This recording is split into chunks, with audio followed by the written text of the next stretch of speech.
Hello mga manay! Welcome sa ating kusina. Nag-iisip ka ba or naghahanap ka ba ng dagdag na income na pwede mong ibenta kahit nasa bahay ka lang? Ngayong araw, tuturuan ko kayo kung paano gumawa ng pangmasang timpla, masarap at babalik-balikan ng inyong customer, ang crinkles. Madali lang sundan, kaya naman tara, huwag na natin patagalin, umpisahan na natin. Bali dito po, nakaready na yung mga sangkap natin. Meron tayong 500 grams ng all-purpose flour. Pwede rin kayong gumamit ng third class. So, nakatimbang tayo Then, meron tayo ditong 65 grams ng dark cocoa powder. Mas mainam na gamitin po yung premium na dark cocoa powder. Then, maglalagay tayo ng 5 grams ng asin na pino para mabilis matunaw. At ang sukat nitong ating baking powder is 13 grams. Then, maglalagay din tayo ng 1 teaspoon ng coffee powder. Ito yung instant coffee, yung nabibili mga nakastick. Ito naman ay optional. Pwedeng wala nito. Pero kung gusto nyo may konting pait, lagyan ninyo. Then, haluin natin. Ganyan. So, kung gusto nyo ng maraming timpla nito, doblehin nyo lamang po. Itong timpla na to, mga manay, maganda tong pambenta kasi hindi kayo magsisisi sa lasa. So, habang hinahalo natin to, ganyan, durug-durugin nyo rin maigi kung may nakikita kayo or may nakakapa kayo na buo-buo para talagang pinong-pino. Then, dito kung mapapansin niyo naglagay ako ng pinakabuta sa gitna kasi ilalagay natin yung mga ibang sangkap, gaya ng ating sugar. So, meron tayong 350 grams ng wash sugar. At maglalagay tayo ng 150 ml ng warm water or warm milk. Evaporated milk, fresh milk, pwede po yun. Tapos, meron tayo ditong 1 teaspoon ng vanilla essence. At maglalagay tayo ng 1 large egg or 55 grams. Ganyan lang. So, nakakatulong yung egg para mas malasa. Pero kung ayaw ninyo, nagtitipid kayo, pwede nyo wag lagyan yan. Then, dun naman sa nilagay kong fresh milk, pwede nyo palitan ng tubig para tipid. Pero itong timpla na to, masasabi ko sa inyo na hindi kayo magsisisi sa lasa. So, dinudurog ko lang yung ating egg. Pagkatapos nun, saka natin hahaluin or ilalagay yung mga nasa gilid natin na dry ingredients. So, imimix natin ng maigi gaya ng ginagawa ko. Para sa akin, mas okay yung ganito. Mag-gloves lang kayo para talagang makapanyo at mamix nyo ng maigi. So, ganyan lang. Parang naglalamutak lang kayo hanggang sa magiging parang, parang kala mo, clay. So, mix lang natin ng maigi. Ganyan. Kung meron kayong stand mixer, pwedeng-pwede rin naman. Kung meron din kayong hand mixer, pwedeng-pwede rin. Kaya ako lang naman pinapakita yung ganito kasi kadalasan yung mga nanonood sa atin, wala namang mga stand mixer, hand mixer sa bahay. So, pwede nyong gawin yung ginagawa ko. At dun sa mga magtatanong na manay wala bang into cups, meron naman po tayong recipe nun. Then dito ilalagay na natin yung 120 grams ng soft butter or margarine or pwede rin naman na 120 ml ng oil. So kung nagtitipid kayo, pwede rin naman ang mantika, yung palm oil, vegetable oil, pwede po yon.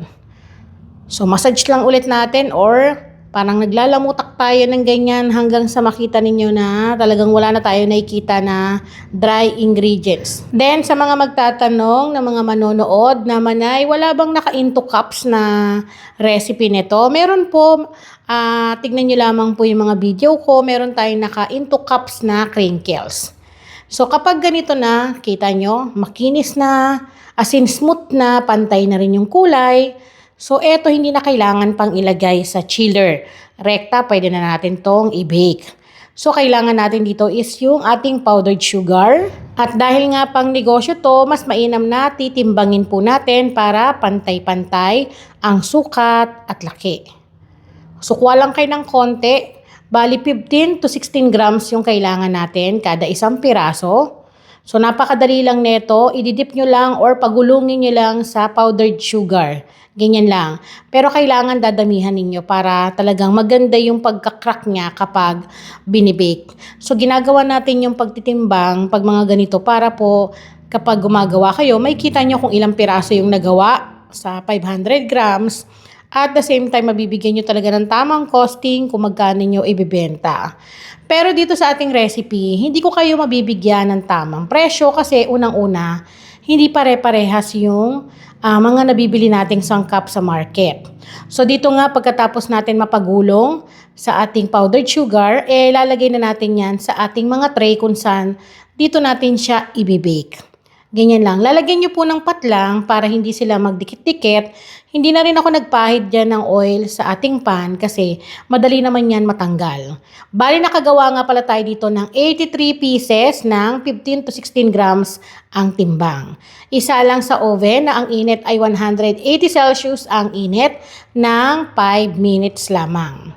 Then, after 5 minutes, nakikita nyo, dahan-dahan na siyang umaalsa at ready na tong hanguin. So, kapag kahango, normal po yan na malambot, mga manay, kasi yan po ay mag-firm pag lumamig. So, wag nyo sabihin, ay malambot pa, hilaw pa. Yan po ay titigas na parang bato. So, kailangan after 5 minutes, hanguin na po kagad. Then, palamigin. Huwag po kagad tatanggalin sa inyong tray kasi may tendency na yan po ay masira pa, mag-crack man tuluyan. So nakikita niyo yung ganda ng pagka-crack ng ating crinkles. Ito ay bite size. Yung mga nabibili niyo sa palengkeng maliliit or yung mga nakagarapon, ganito yon. Pero yung lasa nga lang neto mga manay, nagkakatalo kasi mas malinam na matsokolate to dahil hindi nga tinipid sa sangkap. At dito nga, pagkatapos natin mapalamig, ay ready na yan para ilagay sa ating mga paglalagyan. Pwede kayong gumamit ng ganitong lagayan na nabibili lang yan sa online. Meron din sa mga baking store na malapit sa inyong lugar. So, gumamit kayo ng plastic scraper gaya ng ginagamit ko, ganito. Then, ganyan lang yung pagtanggal. Madali lang to once na pinalamig nyo ng tuluyan, madali lang siyang tanggalin sa inyong tray. O, kung wala kayong oven, pwede po ito sa improvised oven, pwede rin po sa kawali, pwede rin sa air fryer. So, pwede kayo makagawa ng crinkles ninyo. Then, yung size niya is yung normal lang talaga na bite size mga manay.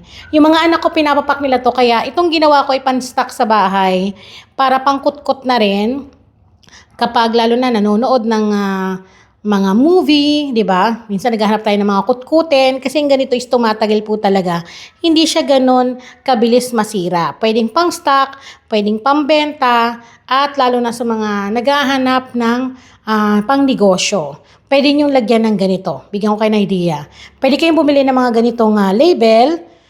So, yung ganito nabibili lang din sa online. Mura lang po itong pandikit na yan. Or pwede kayong magkabit dyan ng mga sticker label ninyo na mismong pangalan ninyo, ng store ninyo. Pwede nyo lagyan para na magandang tignan. O, di ba? Then, eto na. Tapos na tayo maglagay sa ating mga jar at meron na tayong crinkles. So, eto mga manay, itry nyo kasi napakadali lang sundan. Simple lang yung mga kailangan nating sangkap. At dito nga may natira pa, kaya naman, syempre, titikman natin yan. Yung lasa nito, masasabi ko lang sa inyo na makunat-kunat siya, ganun. Tapos moist yung loob niya, crunchy yung labas niya, tapos chewy yung loob. Ay, grabe. Masasabi ko talagang panalo to.